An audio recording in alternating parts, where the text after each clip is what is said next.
Muito bom dia. Sejam muito bem-vindos e bem-vindas. Portanto, nós estamos aqui hoje com quero cumprimentar toda a comitiva na pessoa da Sra. Desembargadora. Eu não sou desembargadora, eu sou a deputada. Pensei...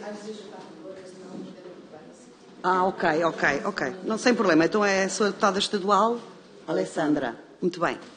E, portanto, eu vou explicar a dinâmica da reunião. A reunião consta de fazerem uma exposição de 10 minutos sobre o que é que pretendem, qual é o vosso objetivo de vir aqui. Depois, cada um dos senhores deputados, estão os grupos parlamentares presentes. Está o grupo parlamentar do PSD, do PS, do Chega e penso que é só. Estão 3 grupos parlamentares presentes que depois terão também intervenções no sentido de vos darem nota do que entenderem, de mostrarem o que é que se passa em Portugal, de vos fazerem alguma questão se assim entenderem. E depois, no fim, têm 15 minutos para fazer uma resposta ou uma conclusão. E, portanto, eu iria dar desde já a palavra para fazer, então, uma pequena exposição. Muito obrigada.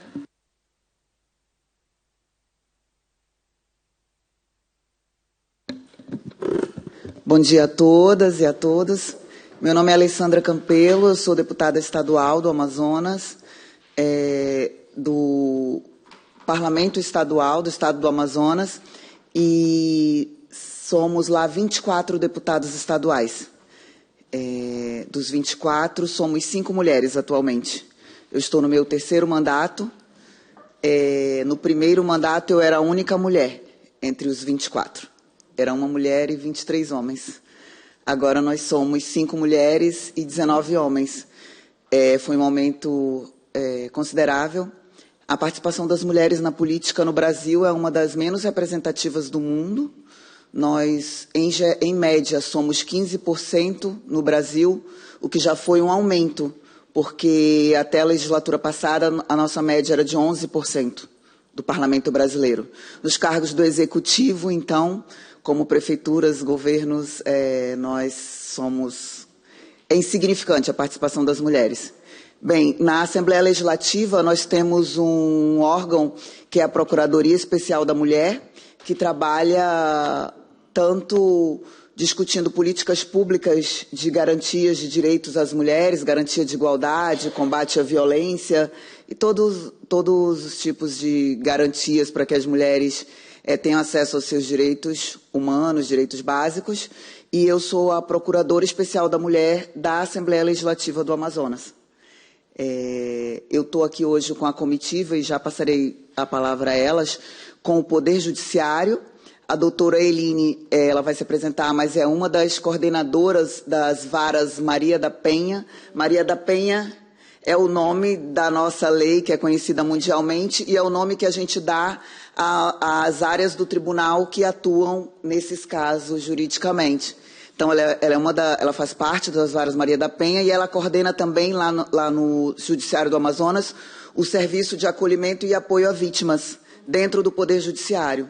Nós, no Poder Legislativo, além de fazer políticas públicas, nós atuamos junto com o Executivo também no acolhimento a vítimas dos casos de violência contra a mulher. Todo tipo de violência. Assédio moral, assédio sexual, estupro, violência doméstica, importunação, etc. Então, a gente trabalha fazendo campanhas preventivas, leis que possam garantir os direitos, enfim. E a gente trabalha também, além da prevenção, a gente trabalha também no acolhimento quando a violência já acontece. A gente está aqui também com a defensora pública, a doutora Carol Carvalho. A doutora Carol, ela é do NUDEM, da Defensoria Pública, que é quem advoga para as pessoas que não têm condições de pagar um advogado. Então, o NUDEM é o núcleo que dá o apoio às mulheres. A Defensoria Pública tem um setor específico para atender as mulheres. E a doutora Carol é defensora pública e o restante aqui é a nossa assessoria, que trabalha com a gente nessas áreas. Nós estamos hoje visitando Portugal, vamos também à Espanha. A gente normalmente faz um intercâmbio de informações, a gente conhece o trabalho de outros países.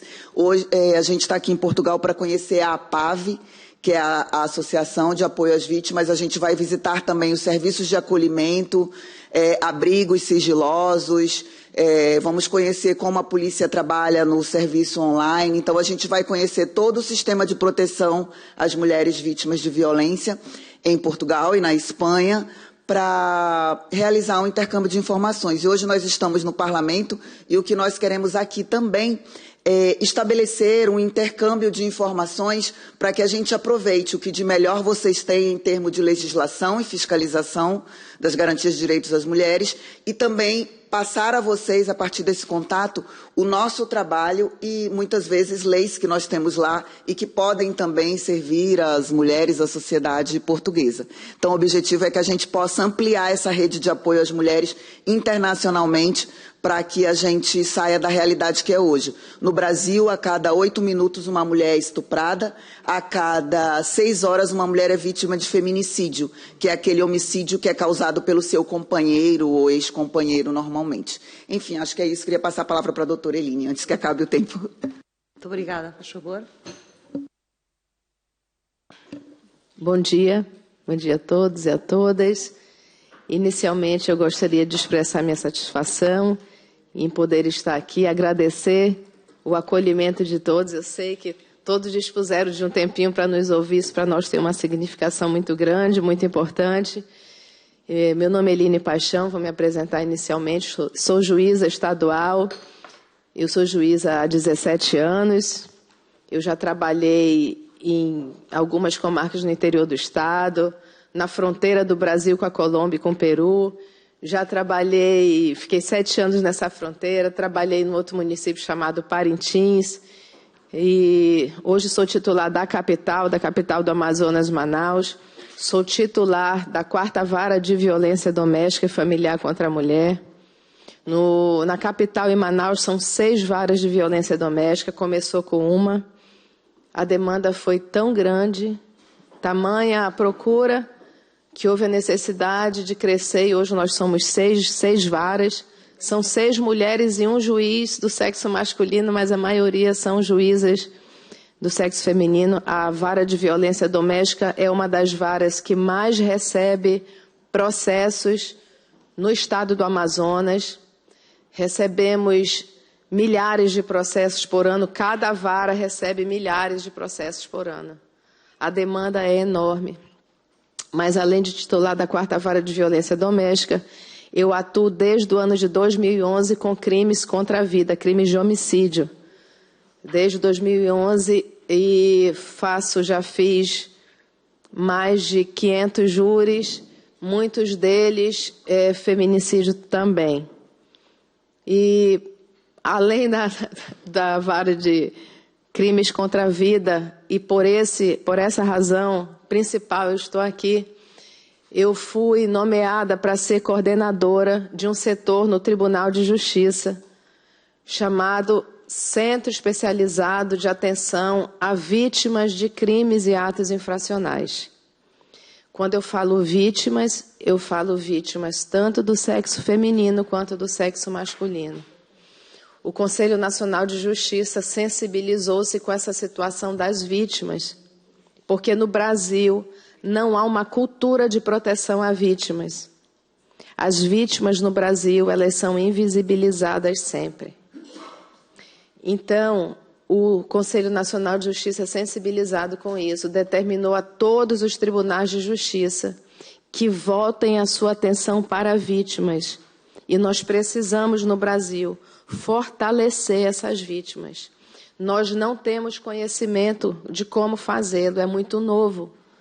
Nós precisamos saber acolher essas vítimas, precisamos saber dar força para essas vítimas, para que elas consigam chegar até nós, até o Poder Judiciário, e se sintam efetivamente acolhidas e encorajadas. Infelizmente, no Brasil, a solução de crimes é muito pequena. Nós não temos uma solução efetiva de crimes, e isso muito passa pelo temor que as pessoas têm de chegar até nós, até a polícia, até o Poder Judiciário, até o Ministério Público, enfim, até os órgãos competentes para poder expor, para poder falar. porque elas têm medo, porque elas não têm proteção, e nós precisamos mudar essa realidade. Então, quando eu fui nomeada, eu comecei a pesquisar onde que nós poderíamos conhecer locais em que efetivamente se valorizam vítimas. Foi onde eu cheguei à APAV, por meio da internet. Eu cheguei até a APAV, entramos em contato, o doutor João, pedi que ele entrasse, é o coordenador do centro, atua junto comigo, pedi que ele entrasse em contato, conseguimos um contato, fui buscar a deputada Alessandra, que tem esse trabalho efetivo com vítimas. Fizemos um acordo de cooperação técnica e hoje estamos aqui. E estamos aqui com muito orgulho e com muito prazer. E, mais uma vez, gostaria de agradecer a todos por nos receber. Muito obrigada. Muito obrigada. Não sei. Ainda tem algum tempo. Tinha 2 minutos. Vou ser bem breve.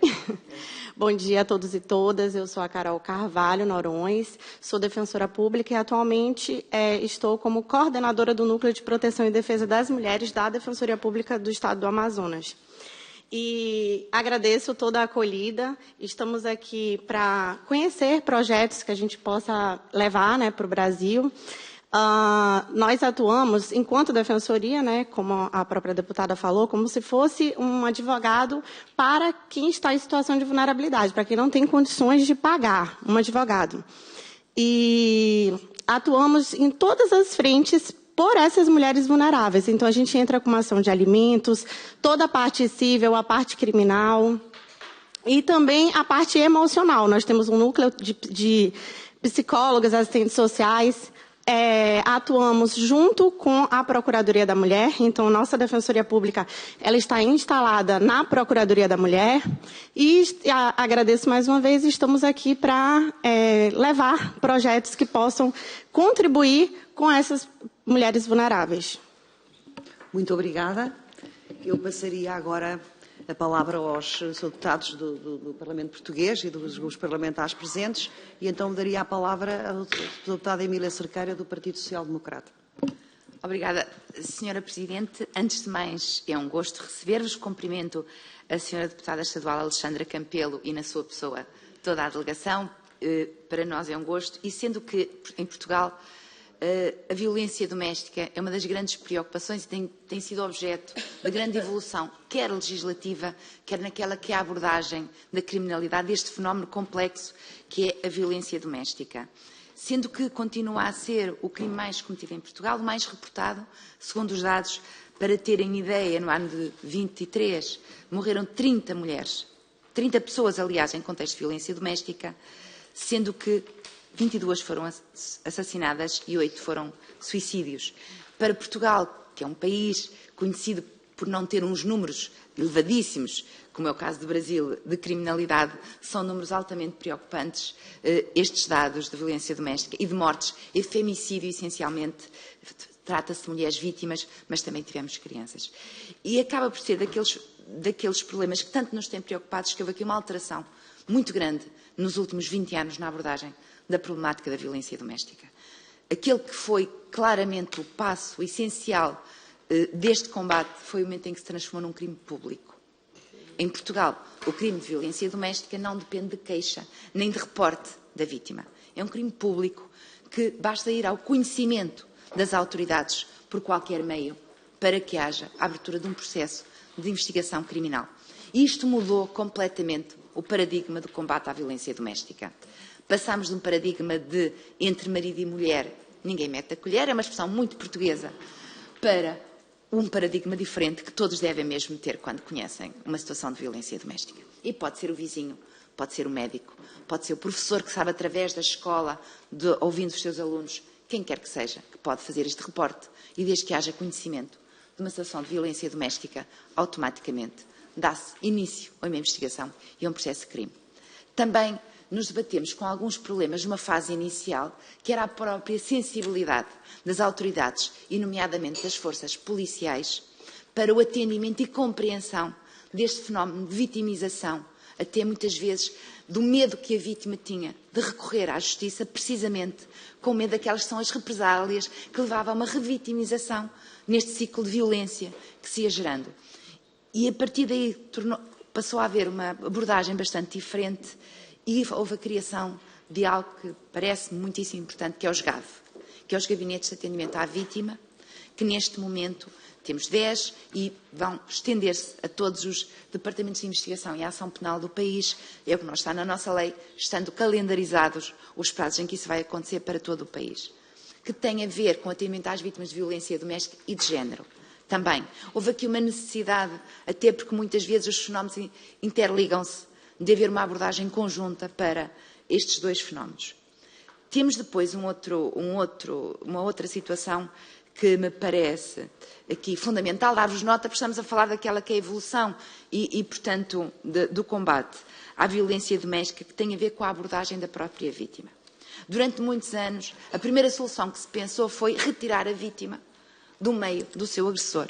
E com isto também, muitas vezes, estamos a penalizar a vítima pelo facto de é ela que tem que perder o emprego, os amigos, os contactos, desenraizar-se dos seus laços de amizade e de família para as chamadas casas-abrigo, que existem e são fundamentais, pelo menos num primeiro momento. E atualmente há uma enorme aposta no afastamento do agressor e não da vítima, e ser a retirada do agressor da sua casa de morada, para que a vítima possa continuar sempre que possível, obviamente, porque há situações em que tal não é de todo possível, para que a vítima possa manter-se no seu meio e com isto não ser duplamente castigada por ser vítima de violência doméstica, por um lado, ela e os seus filhos, naturalmente, e, portanto, isto é um passo também bastante importante. Usa-se cada vez mais os chamados meios de controle à distância, que é as obrigações de afastamento, através de alarme usado pela vítima. Vou mesmo acabar, Sr. Presidente, já percebi que tenho mesmo de acabar. E, portanto, há uma série de meios mais de afastamento do próprio agressor do que da vítima. Mas também não podemos perder de vista a abordagem do agressor, para que haja também a reabilitação efetiva do agressor, para que estes ciclos de violência terminem. Os meus colegas, naturalmente, terão toda a oportunidade dos restantes grupos parlamentares de complementar, mas dizer-vos que outra documentação que precisem, eu julgo que a Comissão estará disponível para vos fazer chegar. E é um gosto e um prazer ter-vos recebido. Muito obrigada. Muito obrigada, Sra. Deputada. Sra. Deputada Patrícia Faro, do Partido Socialista. Muito obrigada, Sr. Presidente. Cumprimento caras e caros colegas e, em especial, na deputada estadual Alexandra Campelo, cumprimento toda a delegação. Em primeiro lugar, felicitá-las também pelo trabalho que desenvolvem, porque, por vezes, isto é um caminho que se vai fazendo. Em Portugal aconteceu exatamente da mesmo modo, é um processo, mas felicitá-las porque, de facto, é nesta fase em que tudo é muito mais complicado, e olhando para os números e vendo, no caso português, da representatividade das mulheres na política, na definição das políticas públicas, que é fundamental, e que Portugal teve também esse processo, e ver que representam hoje, ou são 5 mulheres em 19 homens, nós realmente aqui, ao nível do nosso Parlamento, temos vindo a evoluir nesse sentido, muito fruto também da lei da paridade, que acaba por ser uma discriminação positiva necessária quando ainda não existe esta igualdade de acesso, principalmente às mulheres na política, e, portanto, desde 2009 tivemos assim uma percentagem entre homens e mulheres de 38,7% na representação no Parlamento.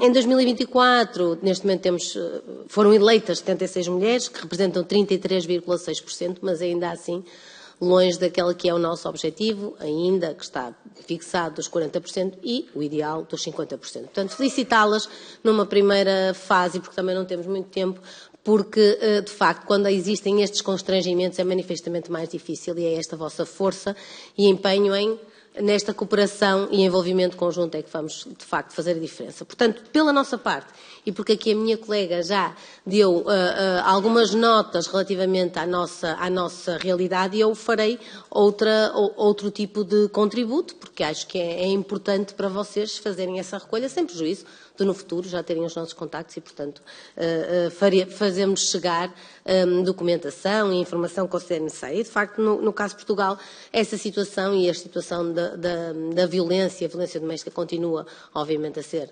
preocupante. Não obstante, Portugal fazer parte e ser Estado-membro nos principais instrumentos internacionais, como bem sabem, ao nível da Convenção das Nações Unidas da Eliminação de todas as formas da violência contra as mulheres, a Convenção do Conselho da Europa para a Prevenção e Combate à Violência contra as Mulheres e à Violência Doméstica, a Convenção de Istambul, mas não obstante, de facto, estarmos na primeira linha destes documentos internacionais, depois é preciso operacionalizar. E é nesta operacionalização que nós temos que, efetivamente, investir. E, de facto, temos feito um percurso estruturado. Aqui a colega Emília já falou dos números que são preocupantes e, portanto, ao longo do tempo vamos ter que ir adaptando aquela que é a nossa intervenção e combater este flagelo e este fenómeno que é estrutural e, portanto, também no nosso país. E, de qualquer das formas, reiterar que não basta só as políticas públicas, é necessário, obviamente, também uma intervenção ao nível de políticas públicas, enquadramento legal, a proteção das vítimas e o envolvimento de toda a comunidade. Eu não tenho, efetivamente, muito tempo, mas dizer-vos que, no nosso caso, esse percurso tem sido feito com uma estratégia delineada e integrada que procura definir linhas gerais para a intervenção nesta matéria, uma estratégia nacional para a igualdade e não discriminação e que se consubstancia em 3 planos específicos que guiam a nossa ação ao nível dos planos para a igualdade entre homens e mulheres, o plano de prevenção e combate à violência doméstica e violência contra as mulheres e também o combate à discriminação em razão da orientação sexual, identidade, género e características sexuais. São 3 planos que são revistos periodicamente, normalmente de 4 em 4 anos, e que orientam a nossa ação. Ao nível dessas ações concretas no terreno, existe, de resposta às vítimas, para além do enquadramento legal, existe o que nós temos em uma rede nacional de apoio a vítimas de violência doméstica, composta, como a colega também já disse, com casos de abrigo, mas na sua base com centros de atendimento à vítima, que é o primeiro contacto que as vítimas têm, efetivamente, para pedir apoio e respostas, incluindo respostas de emergência. Apenas salientar que, de facto, não basta esse enquadramento e reiterar esse enquadramento legal, as respostas que existem que se têm que ir adaptando, mas que é fundamental o envolvimento de toda a comunidade, porque só assim é que conseguimos combater este flagelo. Muito obrigada. Muito obrigada, Sra. Deputada. Daria agora a palavra ao Grupo Parlamentar do Chega. Não, Sra. Deputada Manuel Magno. Muito bom dia, senhores deputados e senhoras deputadas. Quero dar também as boas-vindas à comitiva de Portugal, à comitiva do Brasil, na pessoa da deputada Alexandre Campelo. Eu vou procurar ser bastante rápido e objetivo.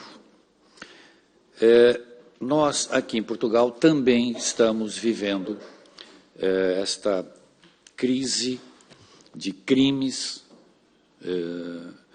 de violência contra as mulheres, feminicídio. E eu gostaria de saber se a Lei Maria da Penha, que aparentemente é muito funcional, se ela efetivamente contribuiu para a inibição desses crimes ou ela simplesmente, entre aspas, serviu para apenar com um pouco mais de força ou até apenar crimes que não eram apenados de uma forma correta. Então, se isto serviu para inibir de alguma forma esses crimes. Saber também se a Assembleia vem pensando, ou tem feito, ou pretende fazer, em relação à prevenção desses crimes, alguma medida um pouco mais forte, de alguma maneira. E, por último, eu queria ouvir das senhoras e do senhor, se for o caso, se a criação dessas varas de atendimento a vítimas de violência e tudo mais, se notaram alguma diferença na quantidade de crimes, se efetivamente essas varas servem para inibir, talvez por força das penas aplicadas, se serve para inibir o cometimento desses crimes. Se houve alguma diferença na diminuição, alguma coisa nesse sentido, porque nós aqui em Portugal também estamos estudando a possibilidade da implantação dessas varas. No geral, é isso que eu gostaria de saber. Obrigado. Obrigada. Posso responder? Muito obrigada, muito obrigada. Só um bocadinho. Muito obrigada. Eu queria agradecer penso que não há mais nenhum grupo parlamentar que, entretanto, tenha chegado. Eu agora iria passar a palavra para darem as respostas, mas já agora só fazer uma pequena frase, um pequeno aviso, que é que nestes processos, quando iniciamos estes processos, principalmente na violência doméstica, que é uma coisa, é um crime que tem uma característica enorme de ocultação, que muitas vezes não se quer dar nota de que se está a ser vítima de violência doméstica, e numa primeira fase, às vezes desanimamos, nós tivemos essa fase em Portugal, porque a fase que nós chamamos da desocultação, quando de facto as mulheres já sentem-se com coragem e sentem-se empoderadas para poder fazer as suas denúncias. E aí parece que os números que triplicam, quadriplicam, e na realidade o fenómeno estava lá, estava oculto, e quando há esta primeira fase, este caminho da desocultação, por vezes nós ficamos um bocadinho preocupados, pensando que o fenómeno que, por força de termos feito um determinado tipo de ações, viemos ainda fomentar mais o crime. É só para não se preocuparem, não é isso que acontece, o crime estava lá, estava oculto. E quando as pessoas apanham coragem e se sentem protegidas, apoiadas e empoderadas para o fazer, ele desoculta. E como desoculta, os números vão ser um bocadinho assustadores. É só esta nota que nós passámos isso em Portugal, uma fase dessas, e ainda há a ocultação, como sabem, e muita, neste tipo de crime. E agora daria a palavra, não sei por que ordem querem responder, ou à sua deputada ou à sua doutora.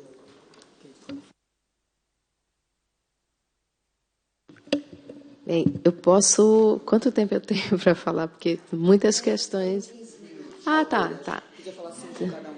Porque são muitas questões, Eu anotei algumas aqui para falar. Em primeiro lugar, o que mudou efetivamente com a Lei Maria da Penha foram as medidas protetivas de urgência.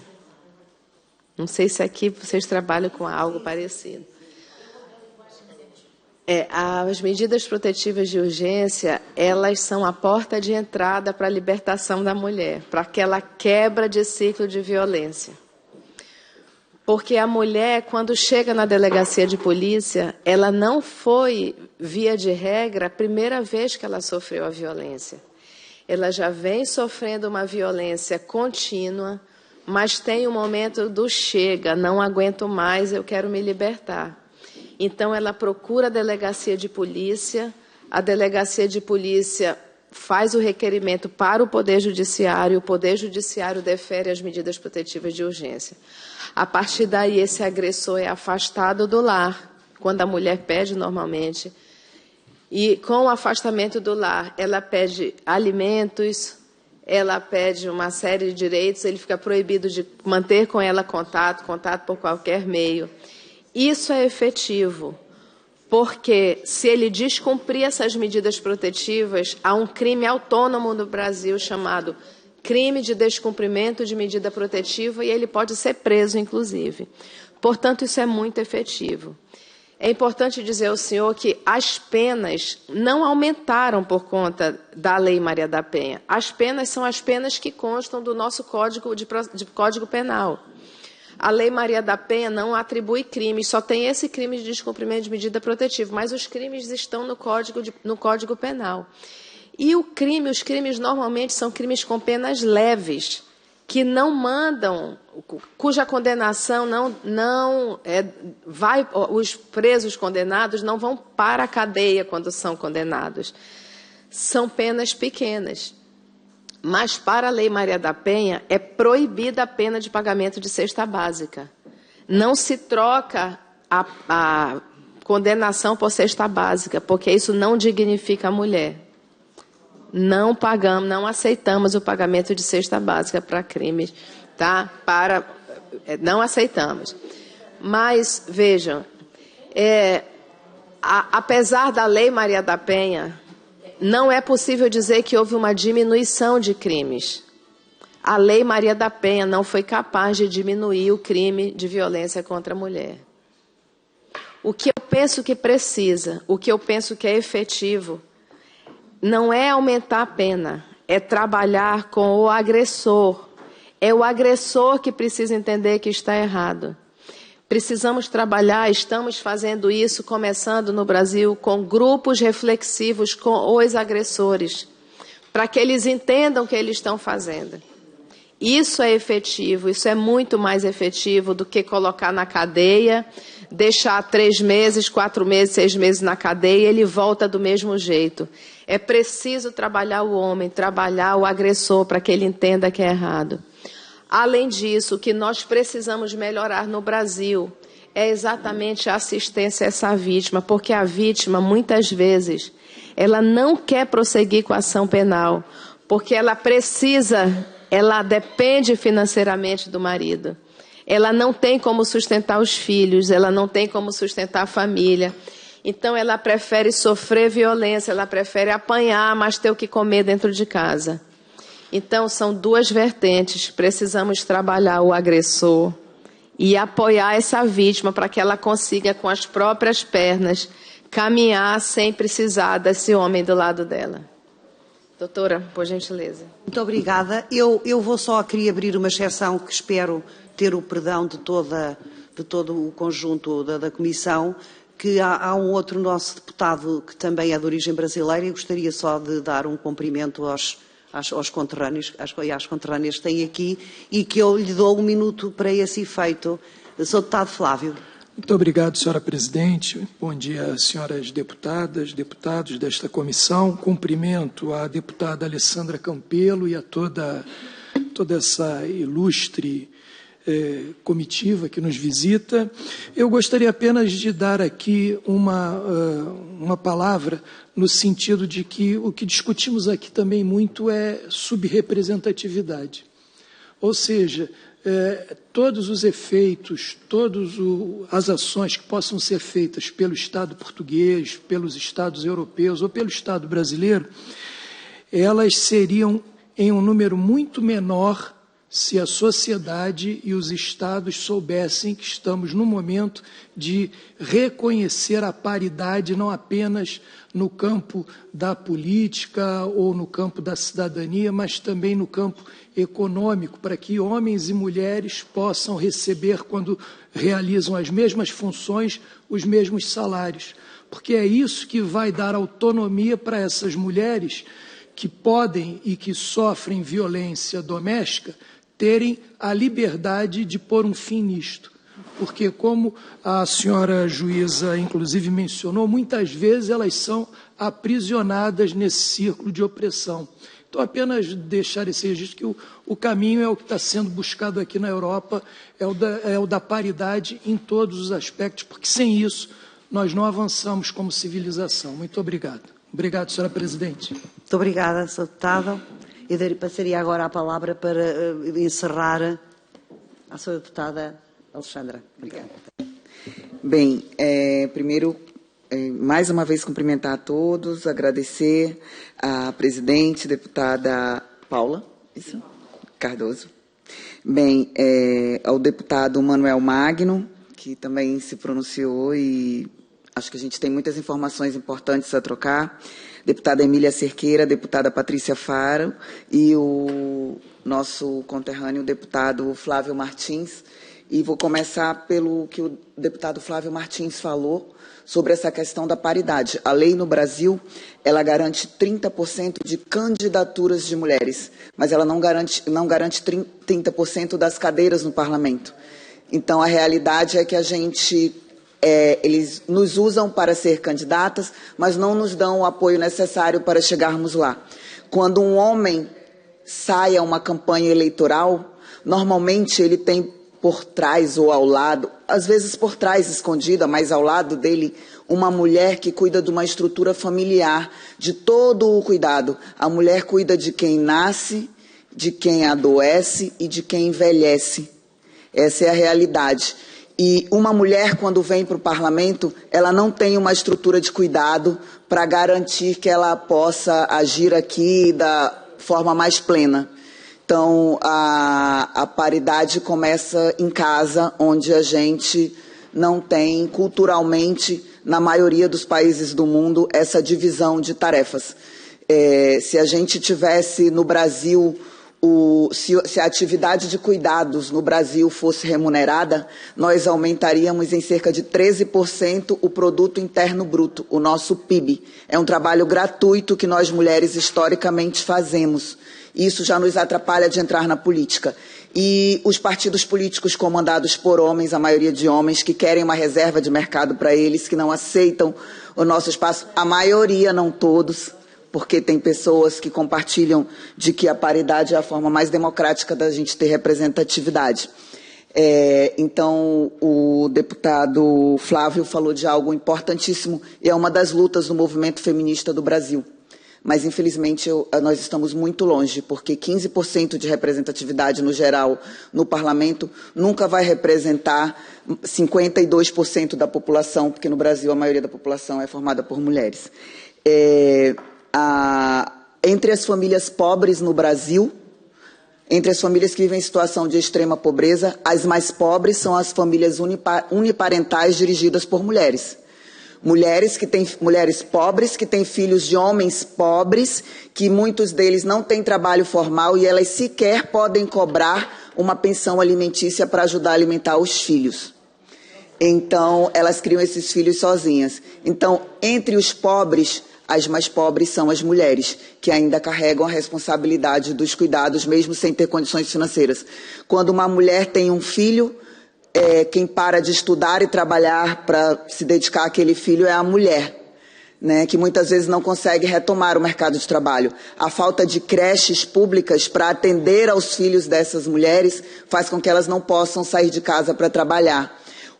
A falta de creche aumenta a vulnerabilidade das crianças, porque quando a mãe sai para trabalhar e deixa os filhos sozinhos em casa, eles sofrem violações e no Brasil 80% dos casos de violência sexual contra crianças até 13 anos são praticados em casa e por pessoas conhecidas das vítimas.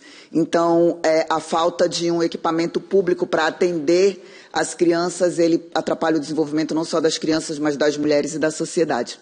Em relação à legislação, a Lei Maria da Penha, ela botou luz sobre um crime que não tinha nome, que não era visto.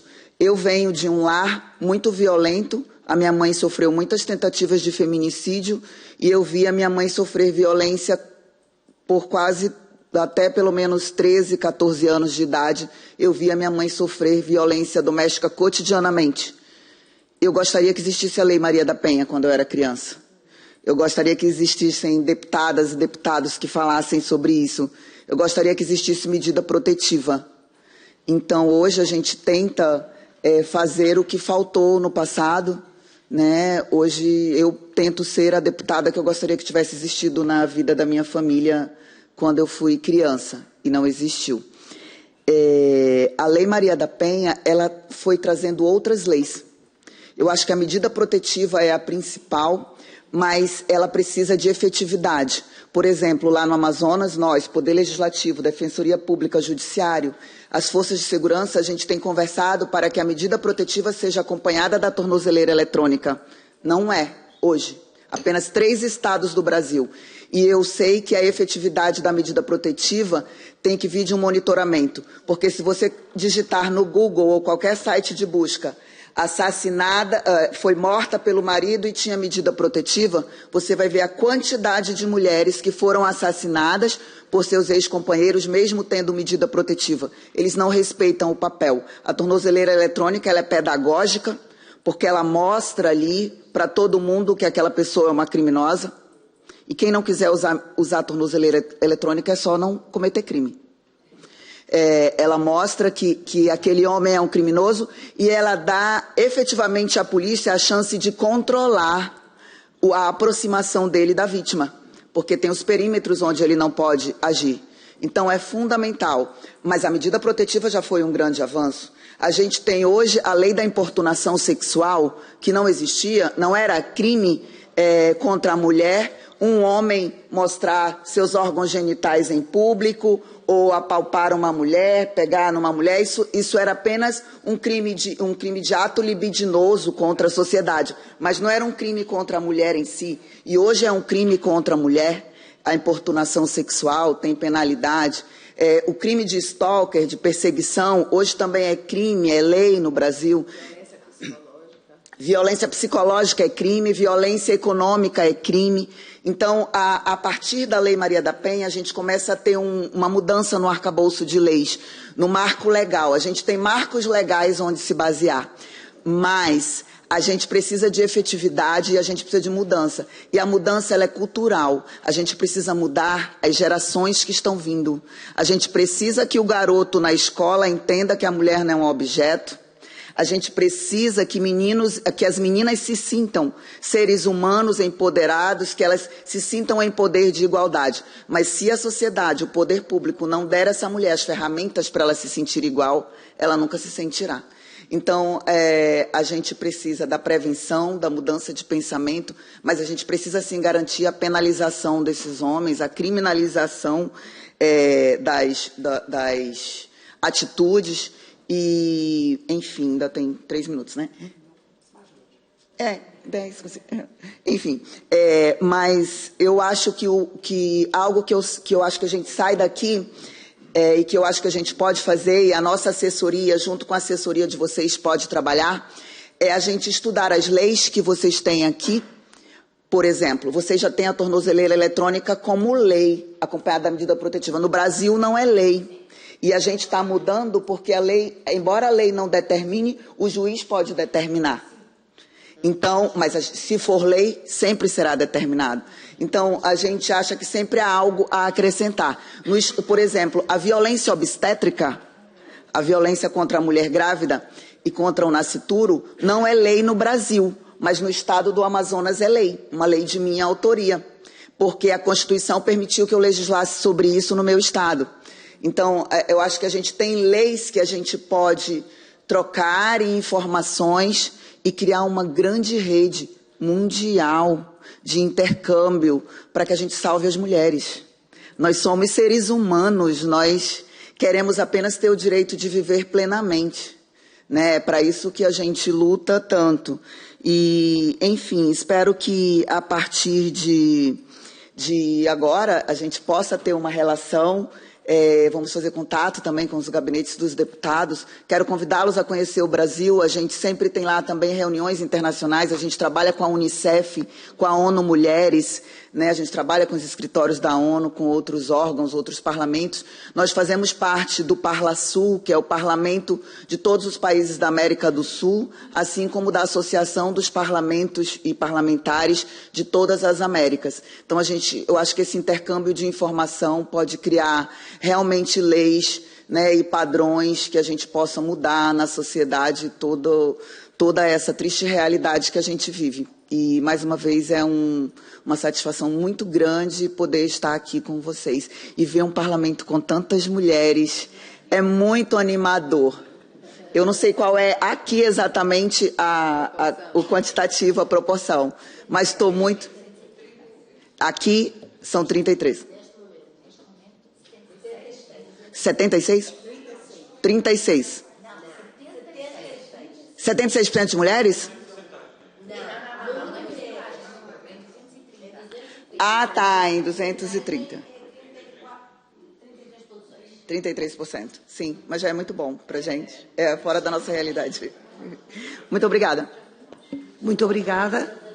Queria agradecer-vos e desejar-vos um bom trabalho e que seja bastante produtivo este intercâmbio que estão a desenvolver em Portugal e considerem a primeira comissão ao dispor daquilo que precisarem para fortalecer este intercâmbio, para a troca de experiências que são sempre úteis e todas são poucas na ajuda, de facto, a consolidar os direitos, liberdades e garantias de homens e de mulheres, mas particularmente das mulheres que se veem, de facto, ainda com um caminho a percorrer até conseguirem obter uma paridade e uma igualdade até de oportunidades que seja efetiva. Portanto, muito obrigada, foi um prazer receber-vos e continuação de boa estada em Portugal.